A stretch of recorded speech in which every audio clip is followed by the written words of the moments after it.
Seguimos, invitamos al doctor Alexander Camus, no sé si ya está José Alexander, ¿cómo estás? ¿Qué dices? Doctor, bueno, como siempre, como todos los lunes, hoy enfocados en en una temática en la que estamos involucrados todos los peruanos, con con el drama que vive el país por lo acontecido, por los fallecidos, por las muertes. Y hoy justamente queríamos hablar de este tema que tiene que ver con el equilibrio reflexivo y justicia en tiempos complejos, ¿no? En tiempos como los que vivimos ahora. ¿Qué tal, doctor? ¿Cómo está? Como siempre, un gusto. ¿Cómo estás, Bruno? Y a toda la comunidad y claro, con esta pena, ¿no? Que obviamente sentimos todos los peruanos por los últimos acontecimientos, ¿no? Sin duda, en donde se han perdido vidas, ha habido lesionados, hasta este momento todavía algunos desaparecidos, que sin duda preocupa, y obviamente con una serie de dudas de parte de la gobernabilidad, ¿no? Vamos a cumplir 24 horas sin un presidente. A ver, hablemos un poco de este equilibrio reflexivo que plantea en el tema. Sí, el equilibrio reflexivo tomado pues de forma análoga, ¿no? Por un concepto de un filósofo estadounidense que se llama John Rawls, ¿no? ¿Qué es lo que hace? Lo que trata es de propugnar ciertas teorías para alcanzar al menos un consenso a través, obviamente, de ideales como la justicia. Entonces, ¿en qué sentido esto nos sirve, no? Quizás en estos tiempos que son disonantes, nos sirve para buscar ese equilibrio que debe haber entre una sociedad, entre una polis y las políticas que debe tener un Estado, ¿no? El equilibrio reflexivo responde para tratar de organizar, ¿no? De manera correcta, de manera idónea, de manera adecuada entre las instituciones sociales y las relaciones intersubjetivas que hay en una sociedad. Entonces, ¿a qué apunta este equilibrio reflexivo? Lo que apunta es en la posibilidad que haya la capacidad, ¿no? Donde una sociedad esté dispuesta, obviamente, y también, obviamente, de parte de nuestras instituciones, a dialogar, a negociar, a acordar racionalmente, obviamente, la existencia de ciertos principios, como es el bien común, ¿no? Al final, lo que busca es algo que resulte imprescindible, quizás, imaginar en la presencia de ciertos límites o cuáles son los cauces que nos conduzcan a este resultado en la búsqueda de un bien común. Entonces, si yo diría cuál es la función de este equilibrio reflexivo, es quizás no paralizar el diálogo, ¿no? El papel fundamental del equilibrio reflexivo es a entender y con ello no paralizar el diálogo y que llegue obviamente a un buen destino, ¿no? Donde haya una aprobación unánime, un consenso entre la sociedad y el Estado, ¿no? Correcto. A ver, ¿se puede reflexionar sobre la solidaridad? Que es un poco lo que se exige. Sí, creo que esa palabra es, creo que muy pertinente en esta situación, porque Ujú. recordamos que la solidaridad se basa sobre un principio que es muy importante, que es el bien común. El artículo 1 de la Constitución, ¿no? El artículo 1 de la Constitución nos dice que la defensa de la persona humana y la dignidad es el fin supremo de la sociedad y el Estado. Yo creo que teniendo la historia y los debates desde Aristóteles hasta la actualidad, creo que se han reinvertido los papeles. Yo creo que si se pensaríamos como se pensaba antiguamente, donde la polis, esto es reflejado a través de la sociedad y el Estado, deberían ser el fin supremo, en este caso de la persona humana. Es decir, si tomamos esa polisemia, podría ser mal interpretado. Es decir, lo primero que prima para toda persona humana, o sea, ¿qué es el fin supremo de la persona humana? Debería ser la sociedad y el Estado. Entendiendo eso, vamos a llegar a un mejor consenso. Es decir, este concepto aristotélico, propiamente dicho, nos remite a la solidaridad. en donde obviamente más que nuestros propios intereses, buscamos el interés de la sociedad y del Estado. Claro. Yo diría que la Constitución señala obviamente de este fin supremo, pero deberíamos entenderlo de esa manera, no apuntar a un individualismo, sino a un bien común, a una sociedad, al respeto obviamente que tiene que haber entre los ciudadanos, y por lo tanto este principio de solidaridad obviamente que sí incide en el bien común, ¿no? Definitivamente que sí. Correcto. Bueno, lo que sí que quizás tendríamos que tener en cuenta que la modernidad en algunos, no en algunos, comenzó desde una tradición liberal, destacando obviamente la libertad de cada individuo. Y con ello buscábamos la igualdad entre todos. Yo creo que deberíamos pensar en temas muy contrarios, ¿no? Es decir, buscar vínculos o lazos comunitarios antes, obviamente, de la libertad individual. Es decir, buscar esos lazos que obviamente propugnen al interés del bien común. Defender la solidaridad es parte constitutiva de la existencia humana, diría yo, ¿no? Sin duda. Sí. Eh, Irving, pero bueno, me, más has, allá de que...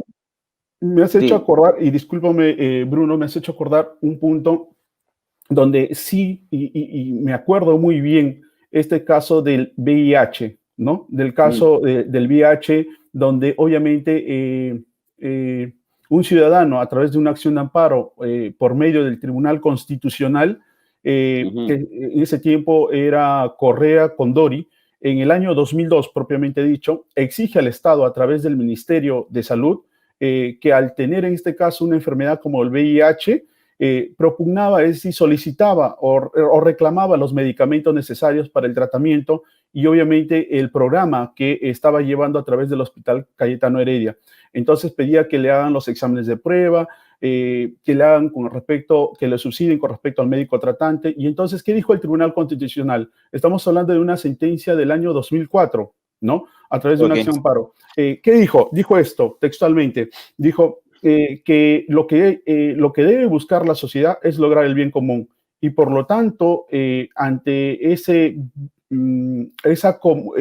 vínculo que existe entre el nexo o el nexo ético que debe haber entre un Estado y obviamente la defensa de estos problemas que aquejan a la sociedad como es el VIH, el Tribunal Constitucional declaró fundado la demanda de amparo y por lo tanto ordenó que se subsidie todo lo dispuesto por esta persona que sufría el VIH. Pues ahí vemos un tema que es el bien común, ¿no? La solidaridad. Claro. La solidaridad por parte del Estado por políticas de salud. Ok, a ver, para hablar un tema un poco de lo que se vive en estos momentos, en este anarquismo ideológico, si se quiere llamar, y acá apelo y recurro a la tolerancia, a la tolerancia que hoy cumple un rol vital. Hoy, que si tú no piensas como yo, no sirves, y viceversa, por supuesto. ¿Se puede hablar de tolerancia, precisamente? Hoy que tendríamos que tener un cauce directo en, por lo menos, tratar de entendernos. Al parecer, sí, obviamente que sí, la tolerancia siempre debe estar presente en un Estado democrático de derecho, pero recordemos que el tema de la tolerancia no es que haya aparecido hoy día, ¿no? Tomó su textura, más que todo, en la Guerra de los 30 años, es decir, apareció en Europa, en medio de un conflicto, ¿no? Bélico en sí, pero, y también, obviamente, en el siglo XVII, por un filósofo, en este caso John Locke, que habló sobre la Carta sobre la Tolerancia. Es decir, lo que propugnaba en el siglo XVII John Locke era que depender de la tolerancia a partir de una naturaleza contractual de la asociación política.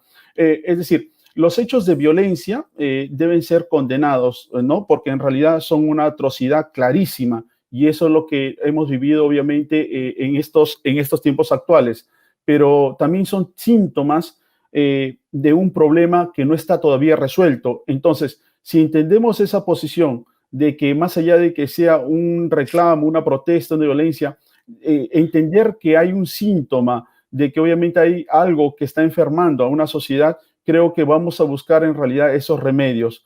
Entonces, la tolerancia nos lleva a comprender todo lo que está en juego, ¿no? Todo lo que está en juego en esas relaciones democráticas. La tolerancia no consiste en aceptar nada más lo inaceptable, sino lo que en realidad es aceptable, pero bajo ciertas reglas, que son la libertad individual y el Estado de Derecho en búsqueda, obviamente, del bien común, ¿no? Correcto. A ver, y claro, acá es fundamental y básico en esta disyuntiva, en este anarquismo ideológico, el tema relacionado a la comunicación, que es que va a terminar siendo fundamental, más allá de que no se encuentren todavía unificaciones de criterios, ¿no? Claro. Es decir, esa tolerancia a través, más allá de la comunicación, es una virtud política, yo diría, ¿no? Es una virtud política indispensable para una convivencia pacífica, ¿no? Pero tampoco tolerar es aceptar la intolerancia, no, sino es asegurar el respeto, obviamente, de cuestiones de la dignidad, de la ideología, de la vida de las demás personas. Es decir, se constituye, yo creo, como una virtud que debe tener un Estado democrático de derecho, ¿no? Sin duda. ¿Qué alcances tiene la palabra reconocimiento de derechos, sobre todo en estos momentos? Exacto. Creo que esta palabra de reconocimiento, al margen de su evolución que ha tenido, porque al parecer es el reclamo a ser reconocidos, ¿no? A ser reconocidos cuando quizás por culturas o grupos son víctimas de exclusión o discriminación. Pero también podemos entenderlo desde el punto de vista del reconocimiento sobre el feminismo, ¿no? En el caso de la larga historia de discriminación que han tenido las mujeres. Entonces vamos viendo ciertas manifestaciones, no solamente de discriminación, de reconocimiento sobre el feminismo, de reconocimiento de identidades sexuales. Es decir, hay una realidad que está afuera y por lo tanto, como diría Axel Honneth, que obviamente son las luchas y las revoluciones sociales que se han dado en la historia. Estas demandas sociales, estas reivindicaciones culturales, estas que vienen expresando en una sociedad en la actualidad, ¿no? Nos permite analizar el reconocimiento, es decir, no solamente a partir de su puesta en práctica, sino a partir del fracaso que podamos tener ante este reconocimiento de derechos. Es decir, si nosotros queremos evitar todo tipo de violencia, creo que es necesario entender el significado, por qué de esta manera comprendemos en realidad las verdaderas causas. Es decir, podremos hallarle un remedio siempre y cuando interioricemos o descifremos, decodifiquemos en realidad el mensaje que nos quiere decir la sociedad. Es decir, este autor llamado Axel Honneth nos permite analizar, obviamente, a partir del fracaso que tiene una sociedad donde obviamente busca a que se le reconozca sus derechos. Entonces, entender que hay un grupo o un individuo que no ve cumplido sus expectativas, ¿no? Ante un determinado estado, es obviamente que ese desconocimiento quizás no debe ser desapercibido.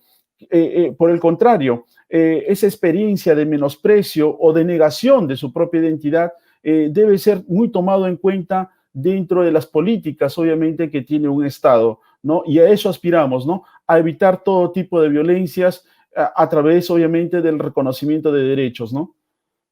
Correcto.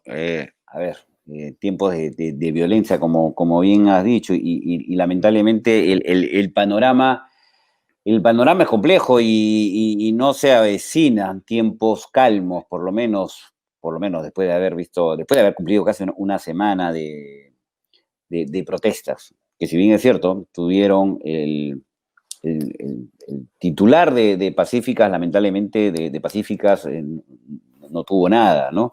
¿Qué ocurrirá luego de estos acontecimientos sociales? Perdón, no te escuché, Bruno. No, no, una idea sobre los acontecimientos sociales que consideras, qué ocurrirá luego de esta etapa. Sí, Y yo creo, al igual que dijo un autor que se llama Jürgen Habermas, dijo, Mm, nunca hemos sabido tanto sobre lo que no sabemos. Es decir, es verdad. irónicamente, porque es una frase irónica, ¿no? Nunca hemos sabido tanto sobre lo que no sabemos. Irónicamente, Jürgen Habermas nos dice que hay que tener más respeto por la incertidumbre, ¿no? Es decir, hay que tener más respeto porque justamente esa incertidumbre de lo que no sabemos qué es lo que va a pasar mañana es donde obviamente debería haber en realidad un proyecto político nacional que obviamente englobe quizás o tome en cuenta todos los reclamos que tenga una sociedad, ¿no? En búsqueda, obviamente, de un consenso, de una participación, donde obviamente haya mejores engranajes, ¿no? Mejores articulaciones entre la sociedad y el Estado. En ese sentido, yo creo que hay que fundar un nuevo pacto social. Es necesario que la política funde un nuevo pacto social con la sociedad. ¿A través de qué? De escucharles quizás cuáles son sus desavenencias en temas de salud, de educación, de fomento de empleo. Es decir, ese pacto social tiene que darse en una sociedad, obviamente, para no caer en esa incertidumbre. Y creo que hay algo más allá de ello.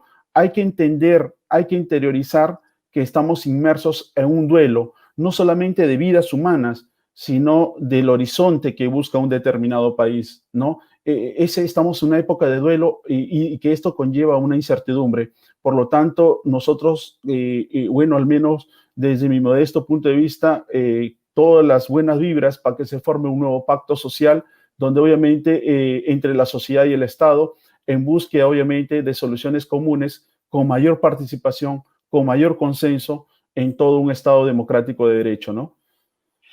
Totalmente de acuerdo, sí. En búsqueda también de equilibrio, ¿no? Que es en estos momentos fundamental. Ok, nada, doctor José Camus, muchas gracias por el concepto, por el tema, reflexivo, por cierto, y así es que nada, coincido. Aguardemos que llegue este equilibrio con con tiempos de coherencia y de justicia. Correcto.